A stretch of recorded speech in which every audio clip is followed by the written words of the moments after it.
Okay, I apologize unreservedly if I ever gave you this advice and you tried it and it did not work for you, particularly if you then thought there was something wrong with you. Rest assured, I will not be giving these pieces of advice ever again. Let's go. How's it going? It's Laura. Some of these are decluttering related, some of them are not, so I'm going to alternate them, starting with one of the non-decluttering ones. Let's start with that. A very common advice that is out there, it's eating a frog. In other words, doing your most important task or the most impactful task first thing in the morning. This sounds like very good advice, and maybe for some people this works. For me though, there are kind of two issues that I have with it. One is that we're not all fully energized or fully awake in the morning. Like I wouldn't say I'm not a morning person, but it certainly takes me a while to like fully wake up and to feel fully alert. I don't want to be bothered in the morning, okay? My brain just hasn't fully clicked in yet. We each work on kind of different cycles. I think we each have different times of day when our energy levels are higher. And sometimes, you know, particularly if you suffer with chronic illness or chronic pain, you know, the morning might not be a great time for you. It might take you a while to, you know, get yourself moving, stretch out, all of those types of things. And again, we each just have different rhythms to our days. Maybe you have more energy in the evenings. You know, your mornings are that little bit slower of a time. You have lower energy. Those are the times that I think you should focus on the lower energy tasks. So I guess like eat your frog whenever you feel able to eat a frog and whenever you have the energy to dedicate to that. The other kind of issue I have with it is the whole idea is that you would focus on your most kind of impactful or your most important task. And the kind of issue I have with this is that for most of us, we don't want to do that. We don't want to do the thing that we feel is most impactful. Those are the things that we procrastinate on the most. Instead, what I have found, and I have been teaching this, so I've been running a goal setting course in my membership, and what I have been teaching, and it seems to be working really well, it's something that I have implemented in my life this year, and I have made, just light years of progress when it comes to achieving my goals. It's actually focusing not on the things that will have the most impact necessarily, but on the things that excite you, on the things that you're drawn to, on the things that are more fun, on the things that are easier. It sounds so counterintuitive, but I have found that the impactful stuff, like the things that I feel I should be doing, just never get done because I don't want to do them. So it takes a lot more energy and effort to kind of get the ball rolling on those things, and I end up putting them off. I either don't start them, or if I do start them, I don't maintain that momentum because it feels like such a slog. Whereas when I focus on smaller wins, quick tasks, fun tasks, or something that I'm drawn to, something that I feel like I want to work on, that's when I start to make progress, not just on like the fun goals, but they're the things that then energize me and revitalize me and give me the energy that I need and the momentum and the kind of motivation that I need to then maybe tackle the more impactful, quote unquote, tasks. So focusing on the thing that you actually want to do means that you're going to get something done. You're not going to procrastinate on it. And in my experience, that is what is going to then energize you to maybe tackle the other tasks. I know for me, on the days when I do something fun or I do something that I'm really engaged with, those are the days then that I have the extra energy and the extra motivation to maybe take the dog on a longer walk. Those are the days when I generally will have the energy to actually prepare a healthier meal for myself rather than reaching for something processed. So the eat a frog thing, I just don't think it works in every situation, because I think we're all so different in terms of our energy levels. And I think that very often our impactful or most important tasks are just the ones that we are naturally inclined to avoid as much as possible. Okay, let's talk about a decluttering one. I actually did a whole video on this recently, but it's the advice, because I learned this the hard way. The advice that if you're not sure about something, just get rid of it. Like, if it was a definite yes, you would know. If it's not a definite yes, it's a no. And actually, this isn't just with decluttering, but I think it's more applicable to decluttering.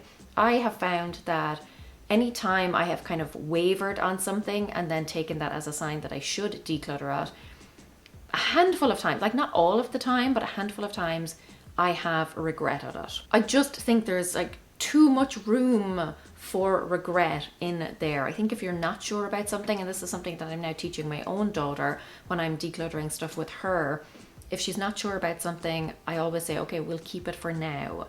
I think it's, you know, it's easy to kind of reverse a decision. If you're not sure about something and you keep it, you can then, after a while, after you've processed it, you can then decide, okay, now I'm ready to let it go. Whereas if you think, oh, I'm not sure, and you let it go, it's harder to reverse that decision if you decide, actually, I wasn't quite ready. So if you're not sure about something, now I would say to keep it until you are sure. There are one or two things that I have donated over the years that I have regretted, and I was very lucky. And if you saw that video, you'll know the story. I donated a pair of shoes years ago and spent years regretting it.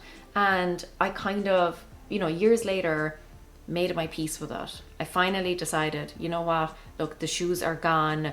Even if you had kept them, they would be all worn out by now and you would have had to dump them.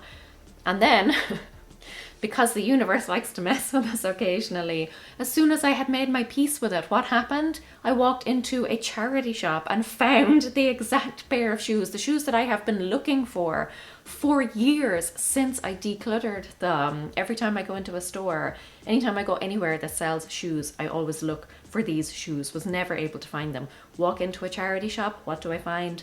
The shoes. Did I buy them back? Of course I did. Of course I did. But like, how often does that happen? Pretty much never. The other things that I have regretted decluttering, they're never coming back to me. So if you're not sure, ignore the advice I gave previously, which was to declutter it. No, if you're not sure, hang on to it until you are. Other advice I regret, oh, this one. Okay, let me preface this by saying I am a perfectionist, and that is why this speaks to me. It speaks to the perfectionist side of me, but being a perfectionist can be a double-edged sword.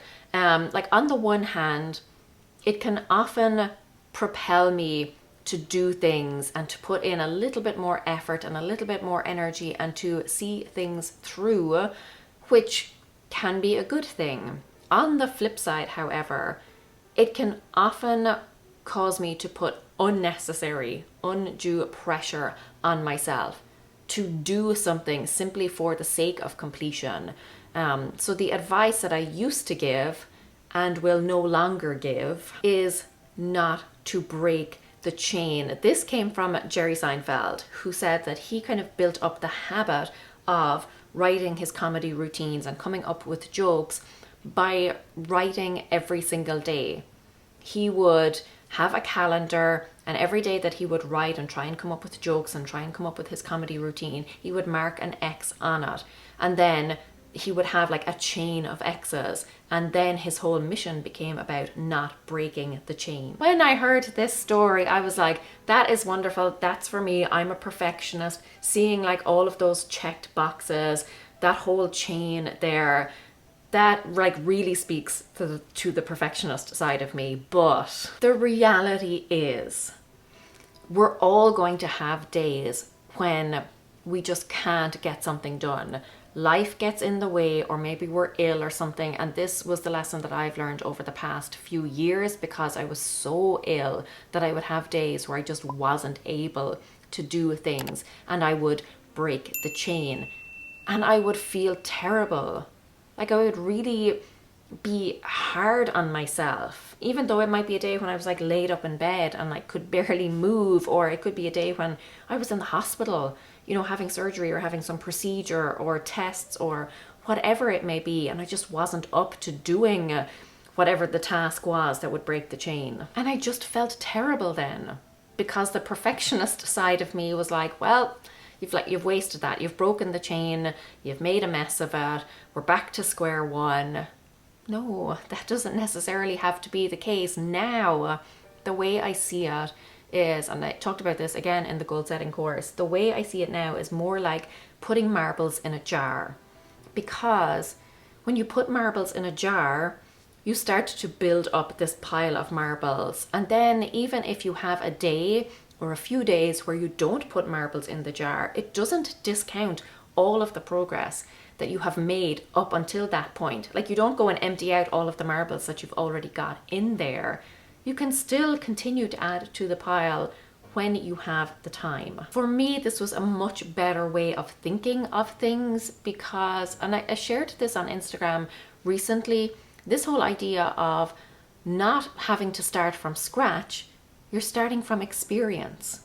The whole break the chain thing, if you do break the chain, makes you feel like you're back to square one, makes you feel like you have wasted all of your previous efforts.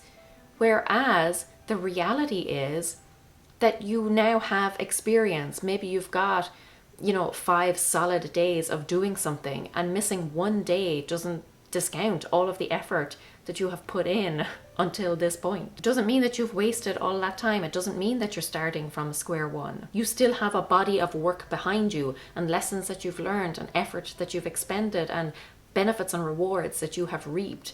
They don't automatically go away just because you miss a day or two. You're not starting from scratch, you're starting from experience. For me, the visual that really helps me with this is this whole idea of playing a video game.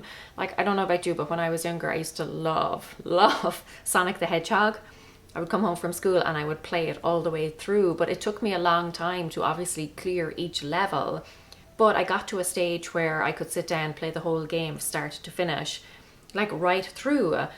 But I didn't start off doing that. I started by, playing a level, being killed off somewhere in the middle, and then learning from that and replaying the level and, getting past that point, and so on and so on. And so that's how I feel about it now. I feel like each time I try something, I am trying to complete a level. And even though I might not complete it start to finish the first time, the next time I go to do it, I have that bank of knowledge and that bank of experience that will inform, what I do from here on out. Not starting from scratch, starting from experience. I know now what to avoid. I know now to, that there's a secret tunnel down there or whatever it is. So ignore the don't break the chain advice, because while it can be helpful to keep you on track with something and maybe to get you to do something on a day when you might have, made an excuse not to do it, I think in the long run, it just puts too much pressure on us to perform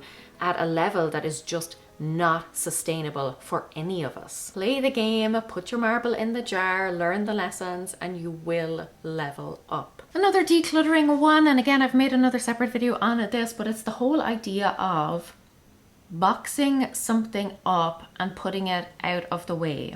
If you're not sure about something, box it up, put it out of the way, come back to it after a certain amount of time, and then kind of reevaluate. The problem that I have with that, the reason that never worked for me, was because once I boxed it up, it was kind of a case of out of sight, out of mind. I completely forgot about it. And then the other downside was when I did kind of remember, or I did come across the box, I would then have to go back through it, basically. So I'm kind of essentially doubling up on the work because I wouldn't remember what was in the box. All of this advice of, don't open the box, just donate it. Like, if you haven't used it in X amount of time, you clearly don't need it. I don't know who's doing that. I do not have the willpower to not peek inside the box before I donate. If I haven't seen what's in it in a long time, that's just not me. So I end up basically having to redo the work all over again, going back through everything again and making sure that I do want to donate it. Like, more often than not, I end up pulling stuff out because, like I discussed in that previous video, it becomes this kind of treasure box, you know, like hidden treasures in there. What can I find? Things that you haven't seen in a long time suddenly feel like new and exciting and novel. Instead of boxing things up and putting them out of the way with some form of deadline date on them. Another thing I used to do this with actually was clothes, you know, thinking if this doesn't fit me by a certain date, then I will donate it. But no, that date would come and go and I'd be like, well, you know, I'll give myself another 6 months. Like it's endless. If you're sure about something, go ahead and donate it. If you're not sure, like I said, just go ahead and keep it guilt-free. Unless, like I said, you have willpower that is much stronger than mine and you will actually donate that box at the end of the deadline. I don't know, you're a better person than I am. Hey, did you have a nice little snooze?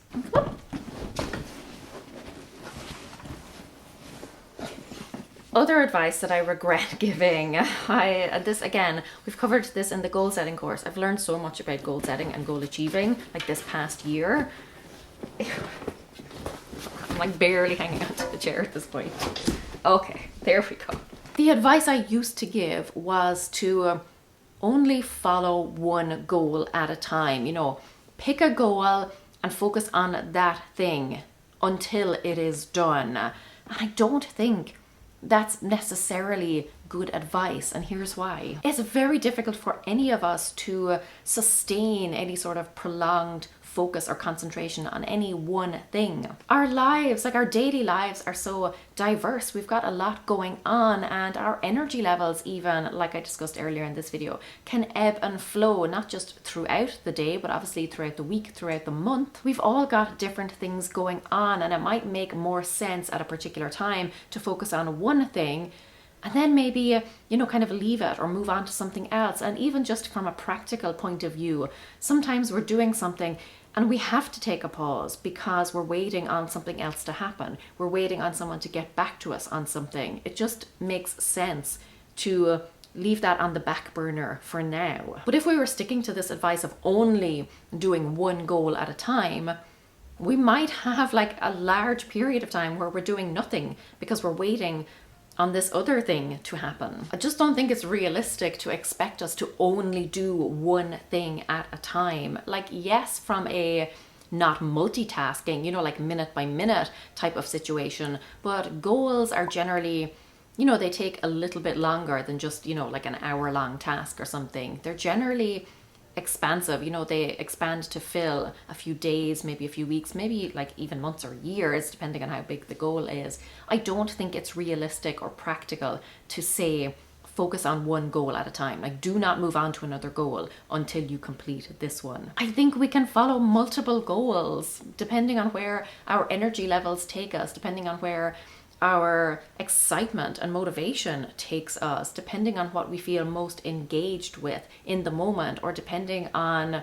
you know, where we can put the most time and energy and effort into, like where makes most sense. Sometimes it makes most sense to work on one thing at this particular time and then work on this other thing at another particular time. It does not make sense to me, and I've never been able to get it to work for me only working on one goal at a time. So it's fine if you have more than one goal. It's fine if you are multi-passionate. It's fine if your day-to-day looks different. You know, one day you're working on one thing and the next day you're working on another. I think that's totally fine, honestly. The advice that I regret giving, if you'll allow me to be honest for a moment, is the advice that just never worked for me. Like, it seemed like in theory, when I first heard about it or first read about it, made sense.